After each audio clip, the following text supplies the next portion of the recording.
That's prison. Are we live? Are we We're good. patched? We're good? Okay. I'm just going to jump right into it. Jump right in it. All right. Welcome to the Most High Show, made by and for people in recovery, a show about recovery, spirituality, and being human. Our mission is to provide impactful, community-driven media that informs, empowers, and inspires positive change. Real people, real stories, real life. This is the Most High Show. Woo! Close my notes. Joining me in the studio today is a familiar face and a familiar friend. We have Bailey coming back. A previous Most High Media intern, Bailey is now in her dream role of forensic peer support specialist. Not only is she a person in long-term recovery, but she's stayed sober and achieved her goals despite a life-changing cancer diagnosis.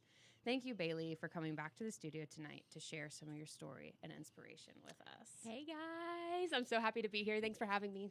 Yeah, it feels right now, like having you back in the studio. Like there's been some sort of balance restored. I know. This is home. It will always be home. Well, how does it feel to be back? It feels so good. Like I've come and visited like two or three times, and like every time I'm so excited, but everyone was so busy. So it's like, and now nobody's here tonight. But yeah, well, I mean, there's people here. Our friends are here, but like Christian's out. David's not here. Like nobody people matters. Have to be actually. family people.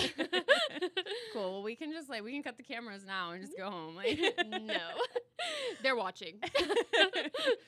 well, let's dive into something not as fun and funny to talk about, but that life-changing diagnosis that you got. So you had shared with me previously before a little bit about the cancer, and you said it's called sarcoma. Yes. So what is sarcoma? Okay, so what I have is actually a synovial sarcoma. There's like 70 plus different types of sarcomas, and sarcomas is like a soft tissue cancer. But that's like a relative term because it could be in your bones, it could be in your joints, it could be in your soft tissue, it could be in your lungs, Just be anywhere? It could really be anywhere, and they really don't have any information about it as to what causes it. The only thing that they have not ruled out is injury. So okay, yeah. And when were you diagnosed with that? I was diagnosed on my birthday, February 20th, 2024. I had kind of already known. I was admitted. Well, no, not admitted. I went to the ER on January 11th of 2024 for a completely different reason. I have blood clots in my lungs sometimes. I get DVTs. So we thought I was having blood clots. And I went in. I was having trouble breathing for days, and like the symptoms seemed the same. So I had gone in, and my mom had just happened to take off work that day and shows up, and I had given up on this. I had this lump on my leg, and I was like, don't talk about it. Like, I'm over it. It'd been 4 years of, I don't know what it is. And I was like, I'm so over this. So in a DVT situation, they do an ultrasound of your calf, all the way up into like your thigh area, like hip, to see if that vein, the deep vein thrombosis, like is blocked in any way. And so they were already doing ultrasound when my mom came in, and she was like, hey, while you're doing that, do you mind looking at this spot? And I was kind of annoyed, like, no, like I've already had 9 ultrasounds on this spot. Like, I don't care. And they did it anyway. And like 30 minutes later, the doctor had come in and was like, so you don't have any blood clots, but I know a sarcoma when I see one, and I think you have a sarcoma. And me not knowing what a sarcoma is, and my mom working in a cancer center, she's like, oh, it's nothing. And I'm like, no, like, what's a sarcoma, And he's like, well, you're going to have a biopsy. I'm like, for what, And so, of course, I start Googling. And let me tell you, when you Google sarcoma, it's not pretty, And so I was convinced I was going to die the next day. Yeah, so that's... He said, you don't have blood clots, just cancer. Yeah, just cancer. Just cancer, Yeah, but honestly, like Happy I had birthday. had so many scans on that one area, and he said because he was trained in sarcomas, which I now know is a real thing. There is like a special team of people who deal with sarcomas. I have a team who makes all the decisions on me. Like I can't just go to any oncologist. I can't go to any doctor. They all have to be like certified and like be in contact with the sarcoma board to deal with me. And there's only certain states that like deal with it. So is that because of the type of sarcoma you have, or is that just it's the like rarity it just of requires... sarcomas in general? Okay. Yeah. Like 1 in a million is like 800 people a year get diagnosed with what I have in this entire world. And so you said that that was a spot on your leg that you'd Mhm. known about for a while. Mhm. And so how long was that spot there where you just like thought nothing of it? I thought something of it as soon as I noticed it. They think that because of a tumor having to grow to hit the surface, that I probably had it 2 years before I ever noticed it. I have a friend that a lot of people here in this community know, but he had said that when he met me in 2019, I always talked about this spider bite on my leg, and I don't really remember that, but he's like, I showed him the spot, and he was like, it's that same spot. I remember sitting in jail, and I woke up that morning and my leg hurt, and there was a lump on it, and I was like, walking around. I was in a cell by myself, so I'm like walking around the cell trying to figure out how I hit my leg in the middle of the night. And so I went to the nurse, and she's like, oh, here's some muscle rub, like you'll be fine. And I was like, but it really hurts, like this is weird, like this just popped up on my leg, and it never went away. It just kept getting bigger and bigger and bigger. And I like had been on this journey since from then till years later of like jails, RSATs, everything. So every single time I had gone, I had like asked the doctors and nurses, like, will you look into this? Like, I'm worried about this. And it got to the point where people would be like, what's on your leg? And I'm like, it's just cancer. Like, and I was kind of serious, but I really wasn't, like I didn't know. Like you were joking, like you're like, oh, well, Yeah. everything's cancer. So well, I was just like, something's wrong with me, and these people just aren't going to do anything. So yeah, it's cancer, and like It's I was casual. incarcerated, I just knew that like nobody was going to do anything. I had been told that it was a knotted muscle, a blood clot in a spider vein that could not be removed because I would bleed out and die if they like cut the vein and tried to get it out. I had been told that it was a muscle from when I broke my leg in a car accident, that it had torn and was dropping. That's kind of what I stuck with at the end. That was probably like 3 to 6 months before I was actually diagnosed, that somebody had said that, a nurse had said that to me, and I was like, oh, that makes sense. I'm running with it, because nothing else made sense. Like when I flexed my leg, it clearly had something to do with my muscle, because it would like move with my muscle. And like, I was like, I don't know. It wasn't like a lymphoma. Like, I don't know if anybody watches like Dr. Pimple Pop or anything, but it was Definitely not like, not. yeah, it was not one of those things. Like it was something inside my leg that would like get bigger based on how I move my leg, and it caused me a lot of pain. Like I hated walking. Like it was horrible. And so, yeah, I mean, I had so many people just tell me like, oh, it's nothing, you're fine. Like we saw the scans, we don't see anything. And I have conspiracies about that, but Right, like on the After Dark show, right? We can get into those. So you said 2024. Yeah. So at this point, because your sobriety date is in 2021, Yes, right? So September 16th. Hell yeah. So you are a couple years into recovery, and now it's not blood clots, it's potentially cancer. What's going through your head? Well, like I said, Google was my best friend, and I did a lot of Googling, like would go days without sleeping and like calling my mom at like 3 a.m, freaking out because like we have to go, like I'm going to die tomorrow. Like there's this one, I don't remember the name of it, but there's a type of sarcoma. So mine's synovial. This one starts with an R, and like you have like a 2% like survival rate. And I was like, that's what I have. And so then I was starting to think like, okay, we're going to do a biopsy, and then we have to do a PET scan. Like I knew that was coming. Like they were kind of telling me what the steps were going to be. And so in my head, I'm thinking like, okay, when we do the PET scan, that's to see if there's cancer anywhere else. Well, my stomach hurts every morning when I wake up. My thighs cramp really bad. I'm thinking every single thing is cancer. I'm like, it's everywhere in my body. There's no way. You're like the poster child of why you should never Google your Yeah, symptoms. please, guys, if y'all are listening, don't Google. It will ruin your life. They actually, I have really low blood pressure, so a lot of the anxiety medications that like are recovery approved, that when you go to different like places that are like a community service board or something, they give you those. I can't take them. Like I pass out, like because my blood pressure's so low. Well, then you won't be anxious.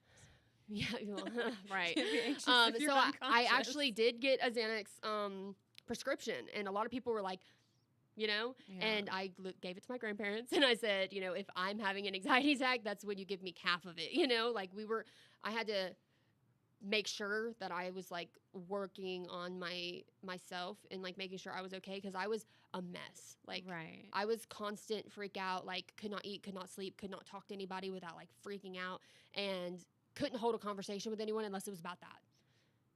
Yeah, so it's Yeah. like, okay, so you have debilitating anxiety, Mhm. a life-threatening medical situation, and your recovery is all on the line. It's like, you know, you can't take the anxiety medications that are quote unquote recovery approved Right. because they affect a separate health issue. But then if you don't treat the anxiety, that's going to make your current health issue that much worse, and then that's going to put your recovery on the line. So Right. what do you do? Right. But I think that's an important thing to mention, is that, yeah, like you temporarily did, you know, do a naughty, like, you know, like people would consider what like a free lapse or whatnot. But it Right. was like, you know, of everything that was on the table, what is the lesser of all of the evils? Right. And at that point, you know, it's like, okay, how can I safely take this medication that is a medication that is being prescribed, you know, and it's something that my intention is not to abuse, but to use as what it is for. And so it sounds like, you know, you put it in the care of another person. Yep. Like, this is when you give it to me. It's not oh, I'm going to come ask you for it, or I'm going to come get it. It's like, no, you give it to me when you can tell like I need it. Or yeah. when like my behaviors are, a lot of people were so nervous, rightfully so, watching me like a hawk every minute, because like obviously what my drug of choice is, and like how my mental health has been in the past. Like everyone thought either I was going to do relapse and kill myself or go kill myself, you know? So No matter what, yeah, Bailey I dies. was going to die no matter what. And it was scary for them, you know? And so like, even though like my mom, like she knew that that's what I needed to do, and she's talking to my doctors, like my mom handled everything. I'm telling you, she was a superwoman the whole time, because I don't know how to make a doctor's appointment at this point. I don't know how to talk to a doctor. I don't know what an oncologist is, you know? Like, I mean, I don't know what an oncologist yeah, I mean, it's a is. cancer doctor, clearly, Cool. you know? No, just, but I was like, a what? You know?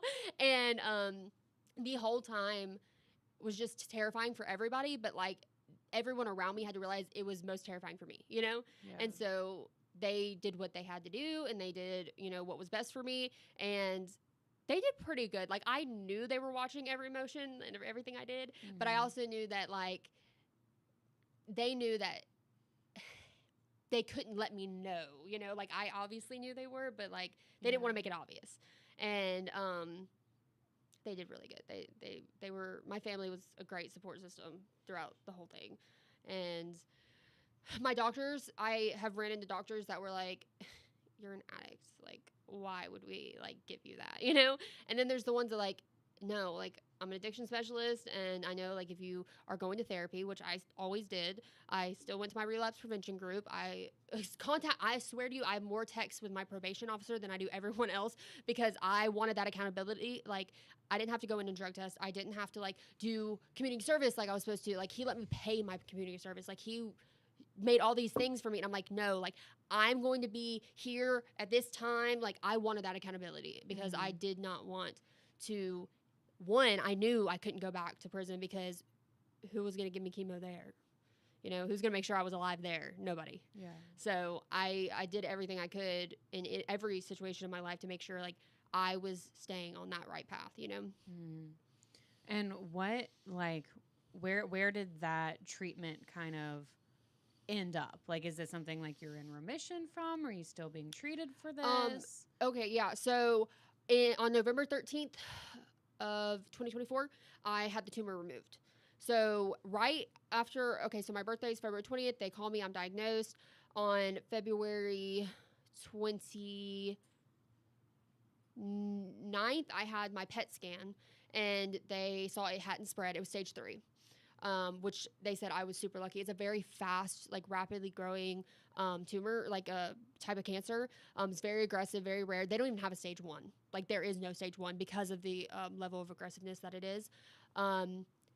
By the first appointment I could get in with my oncologist, which was I got my port put in. We have to have a port for certain kinds of chemo. I have a double port. Like on the 5th of March, and then the 8th, I met my oncologist, and then he was like, okay, like, we don't have time to wait for anything. Like, you're going to chemo Monday. And I stayed in the hospital during chemo. I did week-long, like, stays in the hospital to get my chemo, because I was on 24-hour chemo the whole week. So like I could bring my Roku and everything, and like my grandparents and my mom, like they could stay the night, whatever. Um, then I had to do radiation after that. I was supposed to do 6 rounds of chemo. That was supposed to take like 18 weeks. It took me way longer than that because like my body was just shutting down. Like I could not handle it. Everything in my body was completely depleted. No matter booster shots or transfusions they did, like it was not coming back up. So then I got through that. I had to do like a break. I did radiation, did a break, and then they removed the tumor. So now, technically, I like when I talk to people, I call it remission because that's what everyone knows it as. Mm-hmm. But the kind of cancer I have doesn't have remission. So we have NED, which is no evidence of disease. But like I said, it's really hard to detect. It's really rare. Like it's super aggressive. So they don't really call it remission. Like I still have cancer, you know? It's just one of those things that like when I'm talking to someone, I'm like, just remission. It's just remission because it's easier than explaining it. Right. So what I do now is like I did today. I have scans every 3 months. The first 3 months was a CT. The 6-month mark was a CT and an MRI. They're just getting different types of scans for different body parts based on what's best for it. This month was CT, which is like my head, chest, abdomen, and pelvis, because the sarcomas love lungs. So like that's the riskiest place I have for a reoccurrence. I have like a really high possibility of reoccurrence, like 84%. But we're not going to think like that. So that's why they do those different kinds of scans. And most people will go down to like 6 months and then a year. I'll do 3 months all the way through. I think it's till the last year, then it's like a year. Like I'll wait a year after that. Okay. And once you hit your 5-year mark, you're cancer free. Gotcha. And so throughout all of this, you've maintained your recovery, right? So now, all you listeners out there, no excuses. No, but that sounds like it's like a really scary thing to go through. And like at any point during this, are you thinking of picking something back up? I think that I was more of, when I did think like that, it was like, I can't do this anymore. Like, I hated chemo, and I'm sure everyone who has ever gone through chemo understands what I'm saying right now. I wanted to die at all points. Like, I had a night where me and my mom, like, I would stay at her house on Sunday nights because we would wake up super early to drive me to the hospital, and I like wouldn't show up. Like, she was like, when are you gonna be here? And I like went somewhere, and I came, and she was like, came outside and was like, what are you doing? I was like, I'm not going. I was like, I'm not going. I said, it's my body, my choice. I said, I'm not going. I'm done with chemo. She's like, you're not done with chemo. I said, then I'm going to go drive off the dam, like Lanier, you know? And she was like, grab the keys out of my hand. Was like, we would never find you again. Yeah, I know.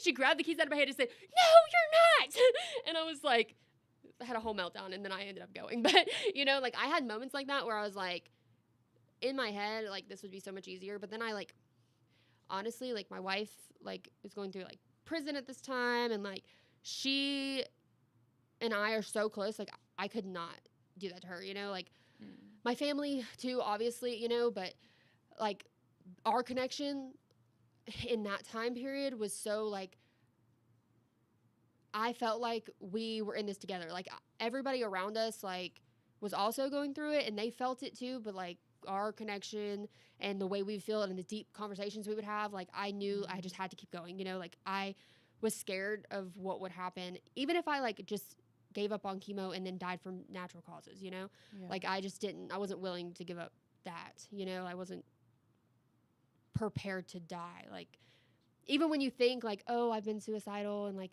I knew this and I knew that, I didn't want to die. And I knew that I had gone through prison that whole time knowing that like I don't want to die as an addict. I don't want to die in a prison. Why would I want to get out and be living life and then die then too? Like that's crazy. Like I just decided to change my life. Yeah. So why would I give up now? You know? Right. That's crazy. And so in these moments where like you don't want to go to chemo and you're miserable every step of the way, like when you say like you wanted to die but you weren't prepared to die, was that like when you say you wanted to, you wish that was something you didn't have to go through, but you still liked every other aspect of your life? Like what did that really look like? Yeah, I mean, I felt like it was really hard for me. It was mentally like, what is going on? Like, after all the years, like 6.5 years of incarceration, 10 years of addiction, like, why is this happening to me? Why is this happening to me right now?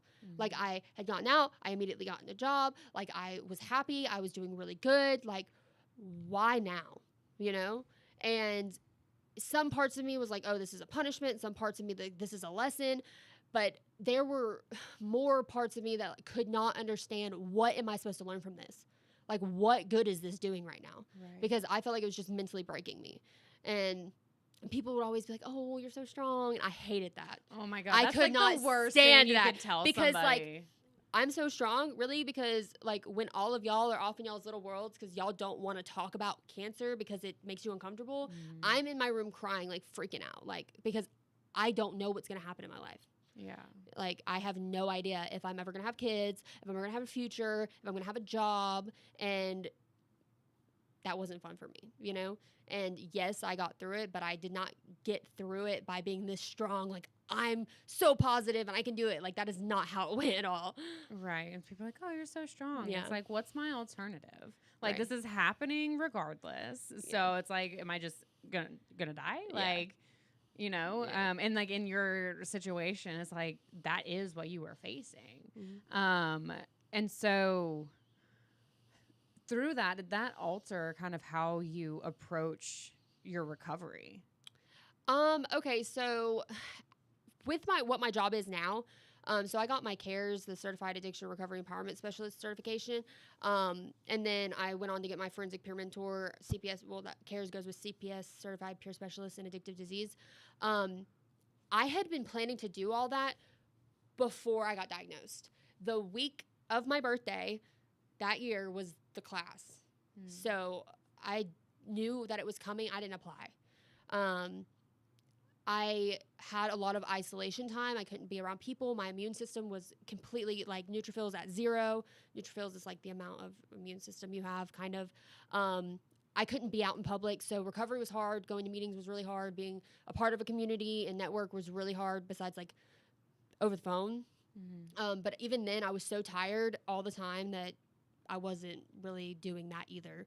But I put a pause on getting my certifications because I was like, I don't think I can go and apply for something and then be told, oh, well, you have chemo that week, or, oh, you're too sick, or, oh, something's come up. I didn't want to be disappointed anymore. So I set myself up to not be disappointed. And a lot of people were like, oh, well, you're kind of like making excuses. Like, you could still like do this or you could still do that. And I'm like, no.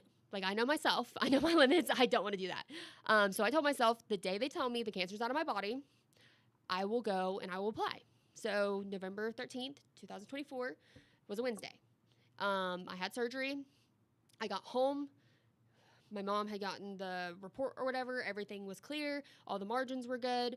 And I opened my laptop and I went on the CARES website, and the next Monday was applications open. And it was the same week a year later, you know? And so I did apply. I got in, and I didn't think I got in at first though because they put my email wrong. So like everybody else had gotten in, and I was like, I guess I didn't get in. I was like, that's kind of embarrassing. And then they called me like, hey, I think we like messed something up. Like, you haven't responded. And I'm like, I didn't get anything from you. Still to this day, that email does not get emails from them. I had to make a new one because I was not receiving emails from them for some reason. So that was really exciting. And I feel like at that point brought all of what had happened the year before, like, to where, okay, it doesn't matter. Like, this is my goal. This is what I'm doing. And I've kind of just taken off from there. And there's still times that are like really hard for me. For like every 3 months, I'm reminded that, hey, anything could happen, you know? Right. I hate it. The week before, I'm a total mess.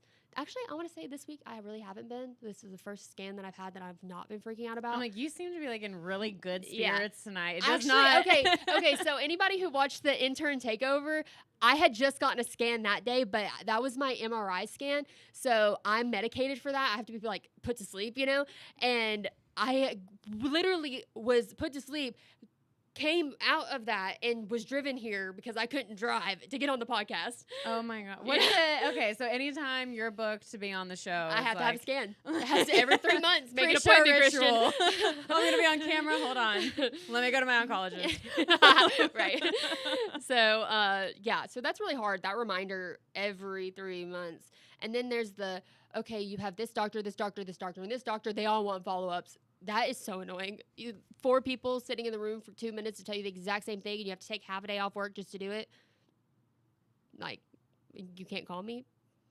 They called me to tell me my results for my biopsy, you know, on my birthday. You know, you couldn't just like call me. So that's stressful too, because it's like, God, like I don't want to get fired from my job. Like I don't want to have to like take off time, and none of the doctors are like close by. They're like down here, and I live all the way up in Dawsonville. So there's definitely still challenges, but for the most part, like I've been like reaching my goals. Everything that I've been wanting to do that whole year, that I sat and thought about, that I made a plan, like this is what I want my life to look like, is coming true, you know? Okay, so Care 69. so I would say it, but my grandma's watching. Oh my gosh. We have former interns in the audience, and they are derailing the show. He's also my Cares cohort. Shout out, Chad. So we have, you're in recovery. It's your birthday was when you got the diagnosis, or Yeah. you went to the hospital? No, that's the January 11th was when I went to the hospital. So Okay. February 20th is my official diagnosis day. Okay, so you're in recovery. You get cancer-free birthday, and then you go through a whole bunch of chemo that makes you super sick, and you do the best you can, but then you go through cares after, when you're like no longer bedridden essentially, and doing the damn thing. And you've been to prison, and you've been to county jails, and you've done RSAT, and you've done this, that, and the other. So really what I'm hearing is, as far as like peer support goes, there's not really a peer, and you're gay. Like there's not Yes. So, there's not a peer you can't help. No, You mentioned and your I'm wife, only 25. so I'm like, I'm not outing you. You mentioned your wife. Yeah, no. I'm very open about my wife. I love her. You but, really do. Yeah, I really love her. Watch the last one. I shouted her out at the end. Yeah. And I'm only 25, so I really can still, like, with the CPSY, which is the youth, you know, I still fit in that category. Yeah, so I mean, I can't think of like a better suited person to be peer facing, right? Because it's like, it sounds like out of like everything that life has thrown your way, everything that you've thrown your way, you know, it's like you've been there and you can be there. And so how has that peer support journey looked for you since, do you graduate from CARES, or do you just finish it? I mean, you take a test. Okay, so you take a test and do like a graduation for CARES. Like we went up and read our elevator speech, which is kind of like if you were to run into somebody who like could make a difference in this world, and you have 2 minutes to tell them why they should, you know, listen to you, and why you are like, have the credentials to even be telling these people anything, what would you say, you know? So we got to do our speeches. Of course, mine was on prison reform, and you're like, I've been to all of them. They suck. Yeah, help the people. And then you kind of have like a graduation. You walk in, get your diploma. The CPS AD, which is like follows that, it's connected. You that's what you actually take the test for, and they mail your certificate. And then forensic peer mentor, we had like a graduation with our elevator speech that like Christian and Caleb and Liam, they all got to like watch on video. Oh yeah, Chad was there too. Got to watch on like video and stuff. So that was like a little graduation. Okay, so since graduation, how has that peer support been? So I was working here at Most High Media after CARES. I met Chad, he was an intern here, and he told me, I was like, hey, I really want to be on that podcast that, you know, I see your fiance posting about. And he was like, why don't you apply, you know? And so I applied here. I was working here, and Christian allowed me off to do my forensic peer mentor training and everything and get my certification. and an opportunity arose that was like my dream job in the jail that I literally grew up in with Not the jail you grew up the in. jail I grew up in. Girl, I'm what trying in to- the white trash hell? well, it is, Forsyth County. No, uh, God bless. yeah, I mean, like literally, like they always arrested me. I was on probation there forever. They just love me they so won't much. they? Like, Yeah, they enemies don't to lovers. they don't want to get Jail rid of me. edition. It's really funny Jesus actually. Christ. And they only interviewed me. Like that when they said after I told them my story and everything, they're like, "We need you." And like it took a really long time because it's through the DBHDD, which is the Department of Behavioral Health and Developmental Disabilities, and I'm still on probation, so I had to do a lot to be able to be approved for that position. And I feel like the satisfaction I feel from the fact that I was and like was taking a chance on, is really amazing because like I had to get references, I had to write like a life story, I had to like put a lot into being able to get the job. And it was really hard on me because I love this job and I love the people here and I wasn't done with my internship. So it was a lot of conversations with me and Christian and me and David, and Brian was here at the time, and it was like a whole mental battle because like this is what I love, but that's what like my future, that's what I want so bad. And so I started on July 1st and had to go through training, and so now I'm working like for Avita, but I'm with the jail in-reach program. So I haven't gotten to go in the jail yet, but I've been meeting with community members and stuff and being able to like tell them who I am, what I'm doing, and people love that. Like, and obviously I live in the recovery community. So everyone of course loves peer specialists because, it's our stories, Mm-hmm. But I'm talking to people like on the Board of Education, like in the sheriff's department, like people in the community that have nothing to do with, the recovery community at all. And they all love that idea. And it's so cool to like have them come up to me and be like, hey, like I have this situation and, I don't really know what to do, but like, do you know what we could do to fix this? And like, they're trying to work together and make it better for everybody, So I love that even normies are like getting on the bandwagon and like realizing what the power of a personal story to someone who you've been through it, what they're going through and why we can help you, Right.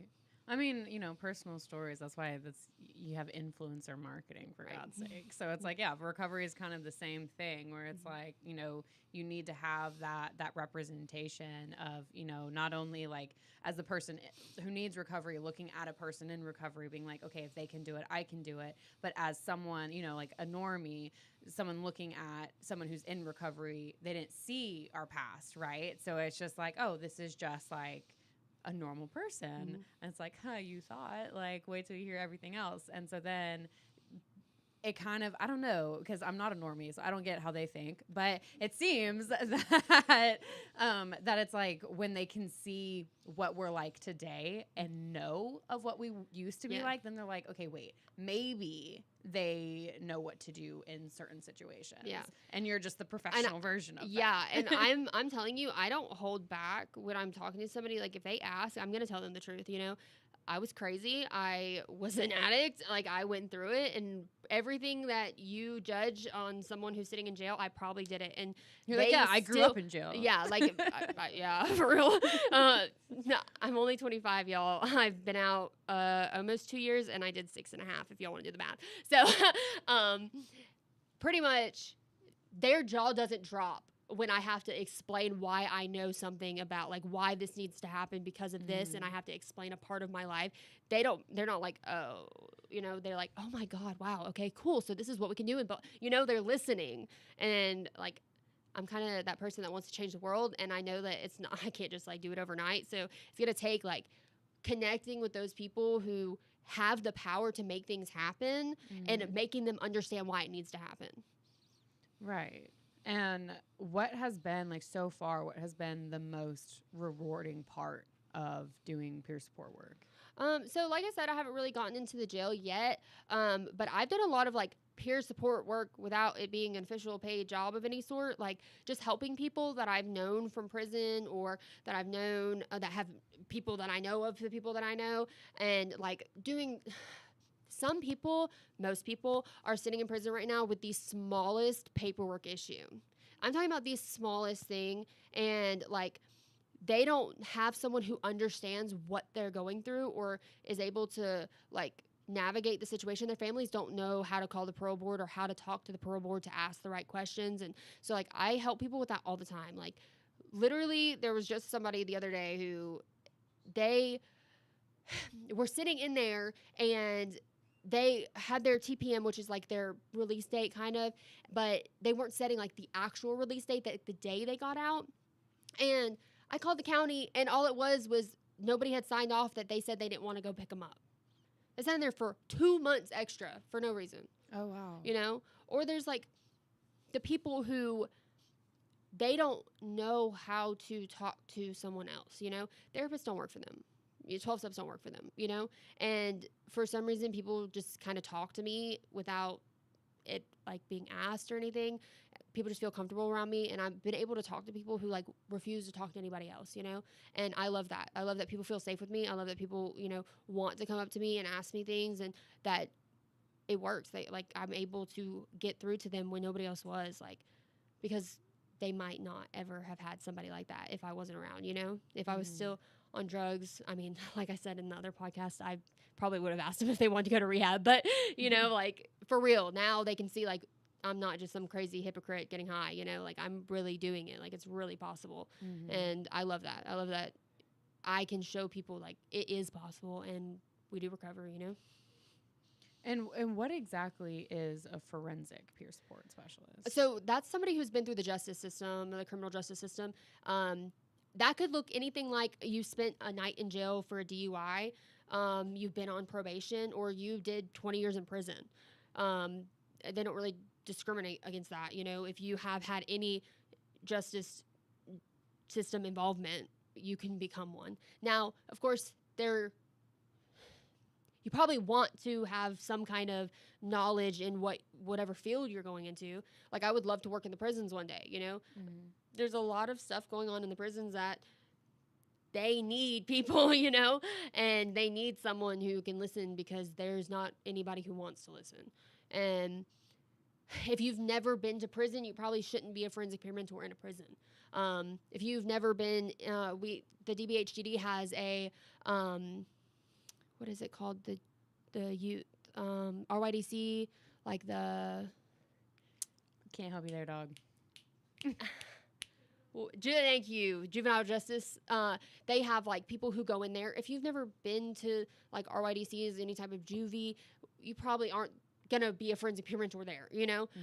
So it's still based on what your experience is, because how you're going to give your lived experience about something if you didn't do it. Right. And that's like something like you hear a lot when people don't trust therapists, and they don't trust doctors, and they don't trust whoever, you know, who's meant to help, because it's like, you haven't been where I am. So how do you even have the credentials to know what I'm going through? Because you can read about symptoms, you can read about experiences, but until you've shared them, until you've lived with them, it's such a common thing of you don't understand me. Right. And that's where, like, at least that's my understanding of peer support is like, no, like these are the people who understand you. Yeah. And that is a really good point. So it's like, if you haven't gone through juvie, that you probably wouldn't be beneficial in that scenario. If you haven't been in prison, you probably wouldn't be beneficial in that situation, you know? But, I mean, I think that's great too, that there's all these different aspects of recovery and all these different roads that you can take it into based off of the specific unique experiences you've had in your own journey and story, and use that not only for the good of the community immediately around you,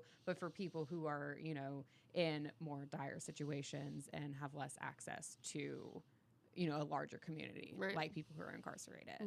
And so with that, is it counseling? Is it talking? Like, what does that look like? So technically it's mentoring. Now, I'm called a counselor a lot. I don't think I'm technically a counselor. I'm pretty sure I'm not, but that's what they call me a lot of the times. But it's kind of like mentorship. So like, to an extent, we'll sit and talk, and whatever you want to talk about, we can talk about, you know? If you want to know something about me to like help you understand why I can help you, then like I'm allowed to share that. A lot of, you know, therapists can't share parts of their lives, you know? Like, there's Yeah, the like bad ones can't. you know, like it's just like there's like rules on certain like jobs and like what you can say and what they can know about Right, you. like teachers. Right, teachers. Yeah, you know, there's some places you're not even allowed to know their first names. You know, and like officers, you know, most of the time that's hidden information, and like in a CO in a jail, you don't know anything but their last name. So I can talk to them about pretty much anything as long as it's like ethical. And then I also can help them with resources. So if they need help with something and they ask for that help, and you know, I'm not going to push it on them. I'm not going to force them into it. But if that's what they want and like they feel like that's what they need for their recovery, like I can help them find rehabs. I can help them find housing. I can help them find, you know, or sign up for food stamps, or you know, like I can guide them in all that stuff, or I can connect them to someone who can better do that. And Okay. that's kind of what I've been doing the last couple weeks, like getting into my role and everything, is like creating resource lists and connecting with people, finding community resources that we didn't know about, like connecting and finding out what each place does and who they best serve, so that when I have somebody and they say, hey, you know, I, you know, don't really need rehab, but like a treatment center, but I really could use a sober living, then I know like, okay, this is, you know, where I could send them, or these are places that are easy to get in contact with or better for them. Like I've been like studying each type of facility that's in Georgia, not just in the county I'm in, but around, just to know what best fits somebody. And that's just because while I can talk to them and we can, you know, do things, I can also get other certifications that I'm planning on getting, like RAP and WAM, which don't ask me what they mean right now because I'm really bad with the acronyms. I'm still learning, but There's I can only also, so many of them. yeah, I mean, I can also like my friend's peer mentor gave me a journal. It was like, hey, journal, you know, and if I wanted her to go over it with me and like get those things out of my head, we would. But if not, like it was just my journal, you know, and that ability to just do what I felt, taking control of my own life for the first time. Like I'm sober, I'm not in jail or prison, and I get to decide what's good for me without having somebody tell me what's good for me, helped me a lot, because that's what I wanted. Like I know what I want, and I know I don't always know how to do it though. So having that guidance and knowing that I always had someone there that if I needed them, they would be there, but I still was able to make my decisions and find what I was comfortable with in my life. That's what helped me. Okay. And I think that's like really important that that's now an official role that people are able to have. Like it sounds like the peer support you had was very crucial for your recovery. Yeah. And it sounds like what you're able to offer for other people will be crucial for them as well. Cause I know like a conversation I've had with my sister-in-law 1,000 times. My sister-in-law, she works in law enforcement. She works in probation. Like I always had the notion that probation officers were kind of like the liaison between being, you know, incarcerated or being not incarcerated. And that is not true. You know, like the probation officer is literally just a record keeper. Like, are you doing the community service you're supposed to do? Are you doing the drug test you're supposed to do? Like, are you literally like following out the sentence that the judge gave you? Right. Whereas my understanding, because of how I've seen people interact with their probation officers or like want to know from their probation officers, is like, hey, like I'm a felon. How do I find housing? They can't help you. Yeah. Like, oh, like I need, you know, like I need this type of help. Where can I go? They can't help you. Like they may have that knowledge, you know, personally, they may know of places they can do, but legally they cannot give that information to you. I actually really love like what the county that I'm working in, the probation office is working really like closely with ours. Like they refer everybody to us. Like if they're having that issue, if we have just in where I work, we have like a job specialist that helps you get jobs, that felon friendly jobs, or good for people who have mental health disorders that like really, really need like a specific kind of job. Even ones that have like the SSI, but they still want to work a little bit, you know, jobs that fit that. We have somebody who handles housing. We have somebody who, you know, does kind of all of the things, and they are learning their, you know, people, and they're sending them to us if they need that kind of service and stuff. So it's pretty cool to like be working together to make it better for everybody. And what would you say to somebody who's like considering you know, maybe just peer support, maybe forensic peer mentor, like all of these, any of these acronyms that you've been mentioning. You know, if somebody is thinking like, that sounds interesting, maybe they want to explore that. Mm-hmm. What would you suggest that they do?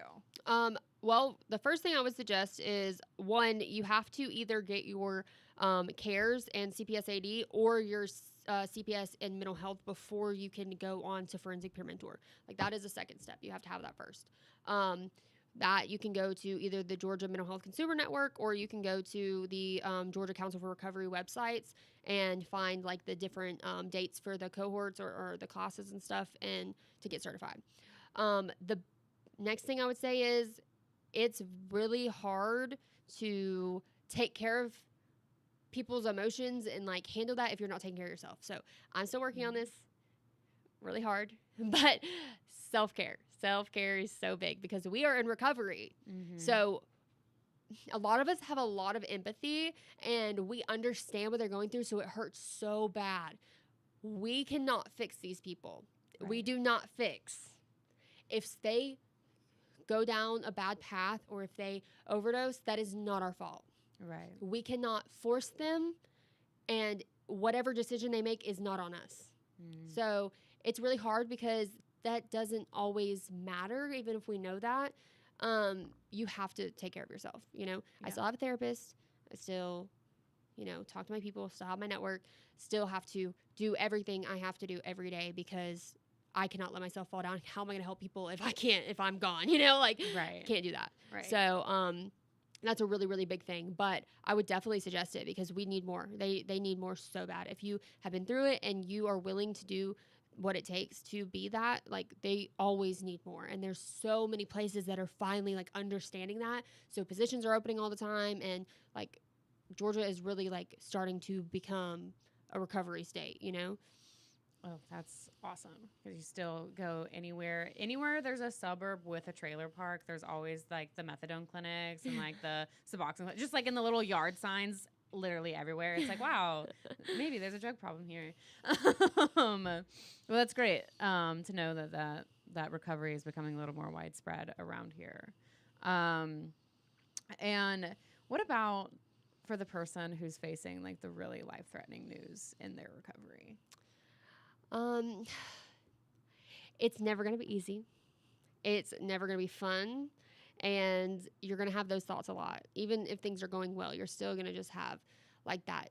The old you is going to try to resurface. Just don't let it. Just talk to your people. And not everybody has like a family that's super supportive or a friend group that's super supportive. And not everyone's recovery community is as strong, or network is as strong as it needs to be.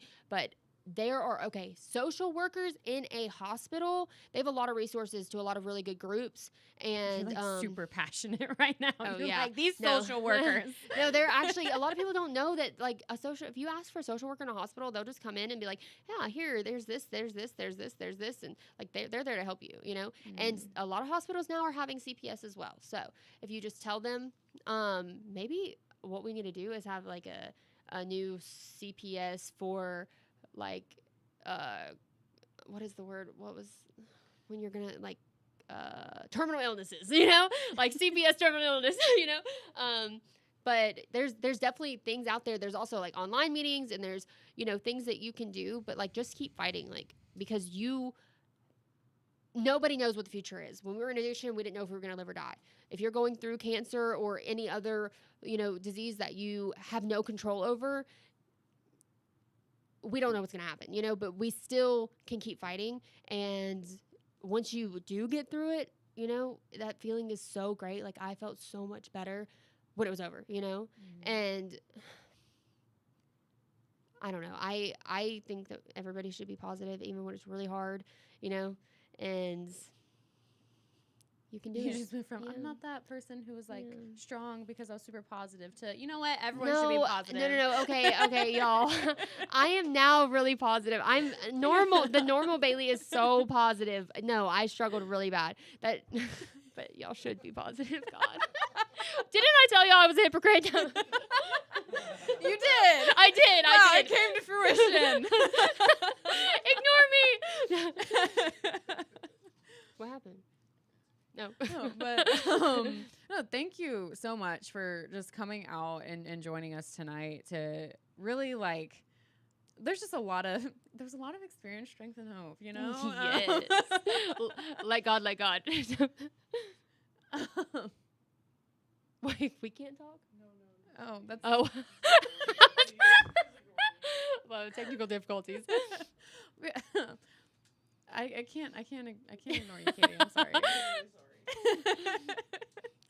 I feel like I just like need to give her and the camera a moment. They need their privacy.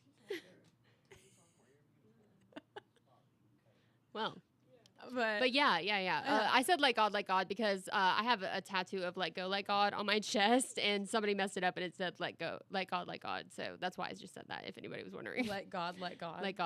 It doesn't say it anymore. I ripped the ink out like as soon as I literally scraped the ink out for days, and then I got a tattoo to cover the D. Wow.